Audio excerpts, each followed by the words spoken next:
इस वीडियो में हम एक तीर से दो निशाने साधेंगे, two birds in one stone. वो ऐसे कि इस वीडियो में हम जिरंड के बारे में पढ़ेंगे, जो कि ग्रामर का, इंग्लिश ग्रामर का एक इम्पोर्टेंट टॉपिक है।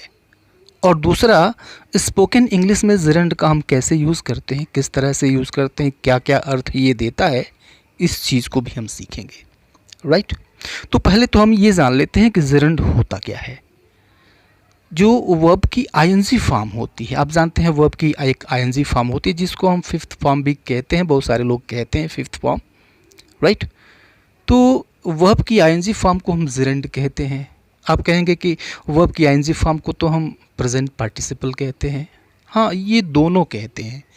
तो अगर देखा जाए तो जो वर्ब की आईएनजी फॉर्म होती है वह या तो जिरंड होती है या फिर प्रेजेंट पार्टिसिपल होती है। ठीक है। और ऐसा जो बंटवारा है, डिवीज़न है, वो होता है काम के आधार पर कि वो काम क्या करती है। अगर वर्ब की आईएनजी फॉर्म वो काम कर रही है नाउन का, तब तो वह जिरंड होगी। राइट। लेकिन अगर वह एडजेक्टिव की तरह से काम कर रही है तब तो फिर वह प्रेजेंट पार्टिसिपल हो जाएगी। ठीक है। तो ये दो फर्क होता है।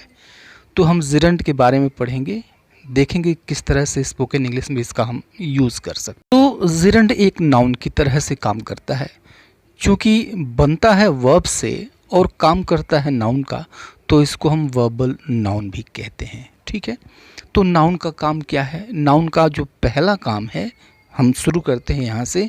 नाउन का जो पहला काम है वो है सब्जेक्ट के रूप में काम करना। ठीक है। किसी वर्ब के सब्जेक्ट के रूप में काम करता है नाउन, तो यह जिरंड भी करेगा, यानी वर्ब की आईएनजी फॉर्म भी करेगी। कैसे करेगी? देखिए, तैरना एक अच्छा व्यायाम है। ठीक है। तो जब यह जिरंड एक सब्जेक्ट के रूप में काम करेगी तो हिंदी में क्रिया का वह रूप होगा जो कि ना नैनी से ख़त्म होगा। जैसे यहाँ पर तैरना एक अच्छा व्यायाम है, तैरना यह क्रिया ऐसी है जो कि ना से ख़त्म हो रही है। तो यहाँ पर हम तैरने के बारे में बता रहे हैं कि तैरना क्या चीज़ है। ठीक है। सब्जेक्ट है, तो तैरना एक अच्छा व्यायाम है। यह जो तैरना है यह जिरंड के रूप में लिखा जाएगा, यानी वर्ब की आईएनजी फॉर्म में लिखी जाएगी। तो swimming is a good exercise, swimming is a good exercise. ठीक है। एक दूसरा एग्जाम्पल देखिए, पढ़ाना उसका व्यवसाय है। ठीक है। तो व्यवसाय है, क्या चीज़ व्यवसाय है भाई? तो पढ़ाना, नानी से ख़त्म हो रही है। सब्जेक्ट है, जिरंड यूज़ करेंगे। Teaching is his profession, teaching is his profession, यानी पढ़ाना उसका व्यवसाय है। और यहाँ पर देखिए, इस सेंटेंस को यहाँ थूकना मना है। ठीक है। यहाँ थूकना मना है, तो क्या चीज़ मना है भाई? तो थूकना, यही तो सब्जेक्ट है। तो spitting here is not allowed, spitting here is not allowed. Right. तो आपने देखा कि किस तरह से सब्जेक्ट की तरह से काम करता है ये जिरंड। ओके। अब दूसरा देखते हैं, जब यह ऑब्जेक्ट की तरह से काम करता है तो ऑब्जेक्ट के रूप में काम करेगा यह, तो उस वक्त भी हिंदी की ऐसी कोई क्रिया आएगी जो ना नैनी से ख़त्म होगी। ठीक है। लेकिन जब इसको हम यूज़ करेंगे तो फिर मेन वर्ब के ठीक बाद यूज होता है इसका। मेन वर्ब होगा, उसके ठीक बाद जिरंड होगा। कैसे होगा? देखिए, वह कहानियाँ पढ़ना पसंद करता है। तो अब देखिए यहाँ पे काम क्या हो रहा है? पसंद करने का। ठीक है। ये तो वर्ब हो गया। अब इसमें आप क्या लगाइए, क्या पसंद करता है? तो कहानियाँ पढ़ना। ठीक है। पढ़ना पसंद करता है। ओके। तो यह जो पढ़ना है ऑब्जेक्ट, क्या अगर वर्ब में आप, मेन वर्ब में आप क्या लगा कर प्रश्न करते हैं तो आपको ऑब्जेक्ट मिलता है। ठीक है। तो he loves reading stories, main verb के ठीक बाद हम जिरंड का यूज़ करते हैं अगर ऑब्जेक्ट के रूप में आया हुआ है तो ही लव्स रीडिंग स्टोरीज। इस सेंटेंस को देखिए, उन्होंने झगड़ना शुरू कर दिया। ठीक है। शुरू कर दिया, क्या शुरू कर दिया? झगड़ना, ना से ख़त्म हो रहा है। ठीक है। तो मेन वर्ब के ठीक बाद हम जिरंड का यूज़ करेंगे। दे स्टार्टेड क्वेरलिंग, उन्होंने झगड़ना शुरू कर दिया। मेन वर्ब, उसके बाद जो जिरंड आया हुआ है वो हमने यूज़ कर दिया। अब देखिए, चिल्लाना बंद कर दो, चिल्लाना बंद करो। क्या बंद करो भाई? तो चिल्लाना बंद करो। मेन वर्ब के ठीक बाद हम यूज़ करेंगे जिरंड का, ना नैनी से ख़त्म हो रहा है। तो स्टॉप शाउटिंग, स्टॉप शाउटिंग, चिल्लाना बंद करो। ठीक है, तो ऑब्जेक्ट के रूप में हम जिरंड का यूज़ कर सकते हैं। चूँकि यह नाउन का काम करता है, नाउन ऑब्जेक्ट का काम करता है, तो जिरंड भी ऑब्जेक्ट का काम करेगा। नेक्स्ट देखते हैं ऑब्जेक्ट ऑफ अ प्रेपोजिशन।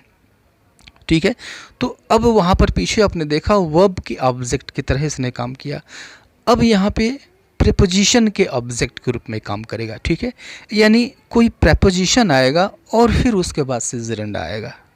ठीक है, तो अब यहाँ पर भी हिंदी में जो अर्थ निकलेगा उसमें ऐसी कोई क्रिया होगी जो नानेनी से ख़त्म होगी। ठीक है, लेकिन एक अंतर होगा यहाँ पे कि यहाँ पर प्रेपोजिशन आएगा, प्रेपोजिशन के बाद जिरंड आएगा। कैसे आएगा देखिए, उसे कहानियाँ लिखने का शौक़ है, राइट। तो कहानियाँ लिखने का शौक़ है means he is fond of writing letters, he is fond of writing stories, sorry, he is fond of writing stories. उसे कहानियाँ लिखने का शौक़ है। ठीक है, तो यहाँ पर देखिए फॉन्ड के बाद ऑफ आया, प्रेपोजिशन आया और प्रेपोजिशन के बाद जिरंड आया। राइटिंग, लिखने का शौक़ है। किस चीज़ का शौक़ है? तो लिखने का शौक़ है। इस सेंटेंस को देखिए, मैं दूसरों की बुराई करने के खिलाफ हूँ। ठीक है, तो मैं दूसरों की बुराई करने के खिलाफ हूँ means I am against speaking ill of others. I am against speaking ill of others. ठीक है, स्पीक इल मीन्स होता है बुराई करना।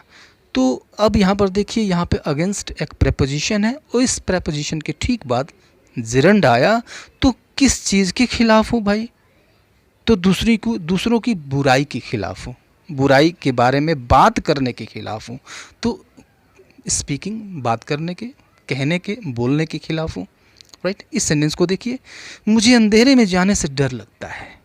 ठीक है, तो अब देखिए इसको हम जिरंड का यूज़ करेंगे यहाँ पे हम प्रेपोजिशन के बाद।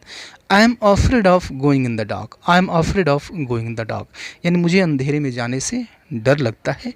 अफ्रेड ऑफ के बाद आपका जिरंड यहाँ पे आएगा, गोइंग जिरंड हो गया। ठीक है, तो आप यूज़ करते हैं ऑब्जेक्ट ऑफ प्रेपोजिशन के तौर पे, तो नाउन यह काम करता है, जिरंड भी यह काम करेगा। नेक्स्ट देखते हैं जिरंड का उपयोग स्पोकन इंग्लिश में ग्रामर के टॉपिक के हिसाब से भी हम देखते हैं कॉम्प्लीमेंट के रूप में। ठीक है, अब देखिए इज़ एम आर आता है, वाजवर आता है, तो उसके बाद जिरंड आता है, राइट। अब एक्चुअली कॉम्प्लीमेंट आता है, कॉम्प्लीमेंट का काम नाउन कर सकता है, तो जो काम नाउन करेगा वह काम जिरंड भी करेगा, यानी यहाँ पर हम जिरंड यूज़ करेंगे। जैसे देखिए धीमा लिखना उसकी कमज़ोरी है, राइट। धीमा लिखना उसकी कमज़ोरी है, तो उसकी कमज़ोरी हिज वीकनेस इज, उसकी कमज़ोरी है, हिज वीकनेस इज़। अब देखिए इज़ कमज़ोरी है, तो क्या चीज़ उसकी कमज़ोरी है? तो धीमा लिखना। अब यहाँ पर देखिए, यहाँ पर भी ठीक वैसे ही वर्ब आई जिसके लास्ट में ना ने नहीं लगा हुआ है, यहाँ पे ना लगा हुआ है। ठीक है, लिखना। His weakness is writing slowly, his weakness is writing slowly. तो यहाँ पर देखिए राइटिंग यहाँ पे कॉम्प्लीमेंट है, क्योंकि यहाँ पे इज़ के अर्थ को यह पूरा कर रहा है। ओके, एक और सेंटेंस देखते हैं, तुम्हारा चुप रहना ही तुम्हारी गलती है। ठीक है, तो तुम्हारी गलती है, और क्या चीज़ तुम्हारी गलती है? तो तुम्हारा चुप रहना मीन्स तुम्हारी गलती है, योर फॉल्ट इज़, तुम्हारी गलती है, योर फॉल्ट इज़। और क्या चीज़ तुम्हारी गलती है? योर बीइंग साइलेंट, तुम्हारा चुप रहना, तुम्हारा चुप रहना ही तुम्हारी गलती है। ठीक है, तो इज़ है, क्या चीज़ है भाई? तो योर बीइंग साइलेंट, यहाँ पे बीइंग एक जिरंड है। ओके, कॉम्प्लीमेंट के रूप में आया हुआ है, जिरंड है। ठीक है, अब इस सेंटेंस को देखिए, एक और सेंटेंस देखते हैं इसका, ताकि यह चीज़ और अच्छे तरीके से क्लियर हो जाए। वहाँ जाना ही तुम्हारी सबसे बड़ी गलती थी, राइट। तो वहाँ जाना ही तुम्हारी सबसे बड़ी गलती थी, तो तुम्हारी सबसे बड़ी गलती थी। अब यहाँ पे थी मतलब वाज का कॉम्प्लीमेंट क्या है? तो गलती थी, क्या गलती थी? वहाँ तुम्हारा जाना। तो जाना क्रिया एक ऐसी आई जिसके लास्ट में ना आया, तो निश्चित रूप से जब इंग्लिश में इसको ट्रांसलेट करेंगे या फिर बोलेंगे तो वह जिरंड के फॉर्म में होगा, यानी वर्ब की एज ए फॉर्म में होगा। तो योर बिगेस्ट मिस्टेक वाज, इन तुम्हारी सबसे बड़ी गलती थी, तुम्हारी सबसे बड़ी गलती थी। योर बिगेस्ट मिस्टेक वाज, और क्या सबसे बड़ी गलती थी? वहाँ जाना, going there. Your biggest mistake was going there, ये तुम्हारी सबसे बड़ी गलती वहाँ जाना था। ठीक है, तो इस तरह से हमने दो चीज़ों को देखा। वीडियो निश्चित रूप से आपको अच्छा लगा होगा और अब तक आपने वीडियो को लाइक भी कर दिया होगा। नहीं किया है तो रिक्वेस्ट है आपसे, इसको कर दीजिए। चैनल सब्सक्राइब नहीं किया है तो इसको सब्सक्राइब कर लें। तो दो चीज़ें हमने क्या देखा, एक जिरंड, एक ग्रामर के टॉपिक के हिसाब से देख लिया, और दूसरी चीज़ हमने देख ली कि स्पोकन इंग्लिश में इसका कैसे यूज होता है, क्या किस अर्थ में यूज होता है, ये भी हमने देख लिया। दो फायदे हो गए, मीन्स 2 birds in 1 stone। अभी के लिए इतना ही, मिलते हैं नेक्स्ट वीडियो में, तब तक के लिए good bye and take care.